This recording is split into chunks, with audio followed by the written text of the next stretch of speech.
Hey guys, what's up and welcome back to my channel.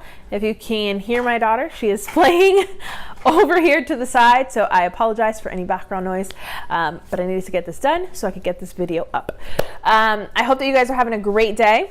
Today's video, actually not really a tutorial, it's kind of just come along with me and watch how I jack up these bath bombs. Like, jack them up. I'm not saying that they were like not the greatest, but not bad. No, they were bad. So originally I wasn't gonna upload this. I figured it was a fail. We'll scrap the footage, try again tomorrow.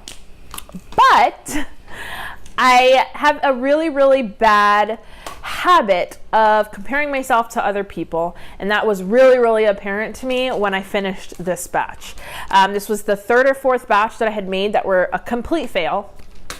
So it was getting really discouraging. I am new to the industry. I've only been making bath bombs a few months, and I'm still definitely learning, figuring out what recipes I like, what recipes I don't like, fiddling with things, experimenting. And to top it off, I live in Florida. It is like the most humid all the time. So it was getting really discouraging. I took a few days and I was like, I don't know that I can do this. So I sat down, I talked with my husband, and he was like, it's okay to fail. You know that, right? It is okay to fail. And it was kind of a moment where I was like, yeah, it is. I realized that I was doing all of this stuff and I was learning so much with every batch, and with every post that I would make asking for suggestions, I would get incredible tips. So instead of looking at this as a huge failure, even though the bath bombs are dead and gone, it was a learning experience, and I gained so much valuable information from this batch and the batch before that and the batch before that, even though they all failed. So instead of looking at this as a failure, it was more like, here's a learning opportunity.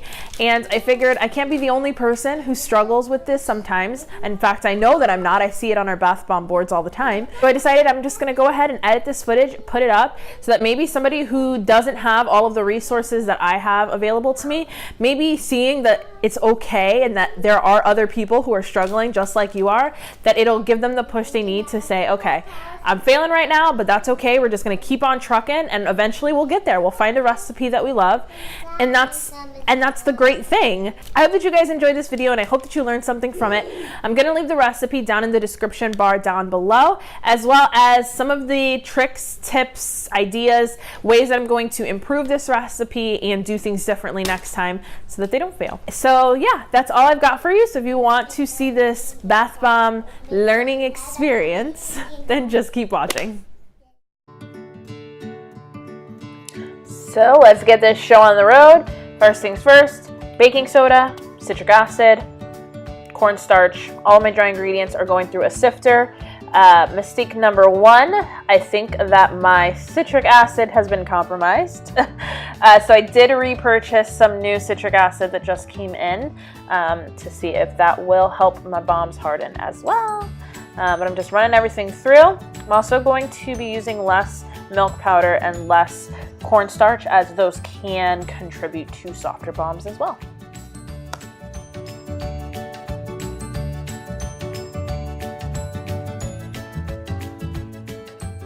So I am moving on to wet ingredients. And here I'm using avocado oil. I typically work with sweet almonds, but I did have a request to make bombs without the nut oil. I don't know that the avocado oil is a contributing factor because it's a light oil, just like sweet almonds, so it should not be. However, just for the sake of isolating what caused the issue this time, I'm going to be using sweet almonds in my next batch to try to get back to basics. Now I'm adding polysorbate 80 to make sure that the avocado oil disperses in the water and that my mica does not make a ring around the tub. Not that it matters, but I chose the pumpkin cheesecake scent from Aztec Candle and Soap Supplies. If you didn't know, they have these little 1 ounce bottles for on special once a month for $5 for 5 ounces. So you can pick 5 different 1 ounce bottles. You pay $5 in shipping, and it's a really great way to test out different fragrance oils and see what you like and what you don't like without having to make a huge investment. So I highly recommend them, and I will leave the link to their website in the description box below.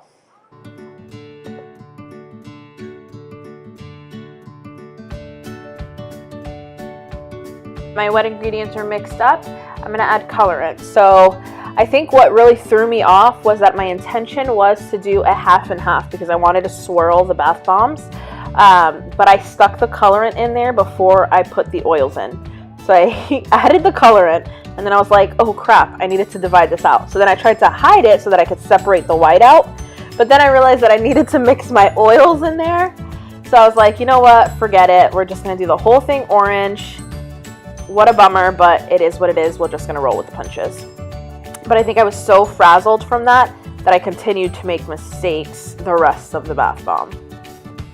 And mistake number 6,552. As you can see, after I added the oils, I didn't mix it for very long before I decided it was too dry and added more oil. I shouldn't have done that.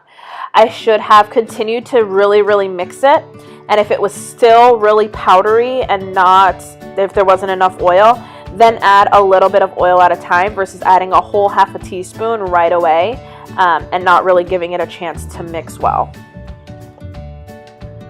Then I try to mix it like crazy, hoping that will help. It of course doesn't, and they still ended up really soft, but I was really giving it my best effort.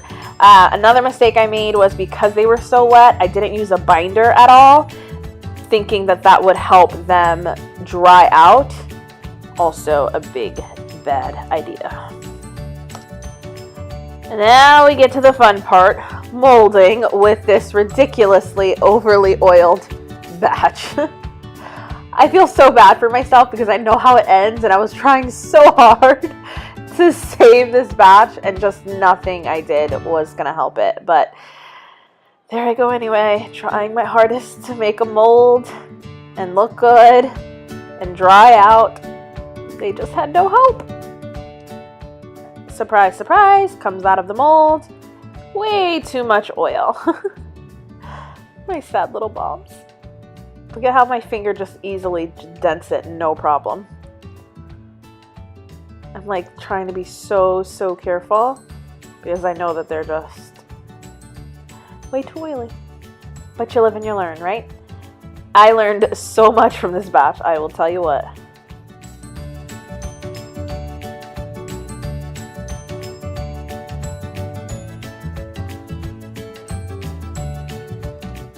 So this batch had actually been my fourth, maybe my third batch that I had been struggling with, and someone had suggested to me letting them sit in rice.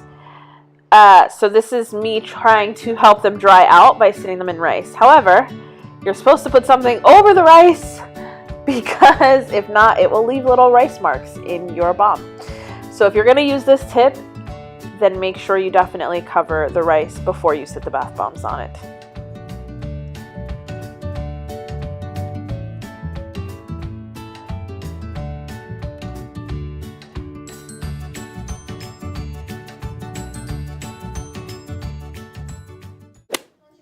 So it's been about a week. As you can see, I literally just touched this guy and he crumbled. So this batch was definitely a fail. This little guy crumbles over here too. They're just still incredibly wet. This guy I set out, I sprayed with some isopropyl and I set out to air dry just in the regular air versus this little container. As you can see, he's not any harder. He's actually super powdery. So definitely back to the drawing board with this recipe. Let's go ahead and do a tub test though. I'm really curious to see how they perform.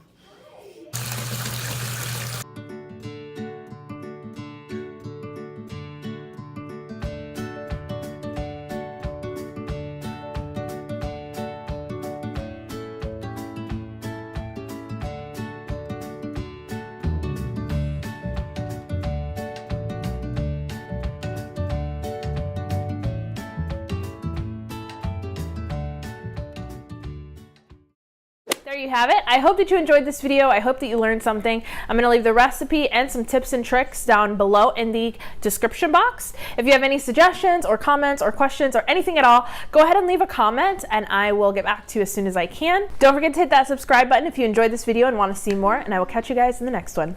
Bye.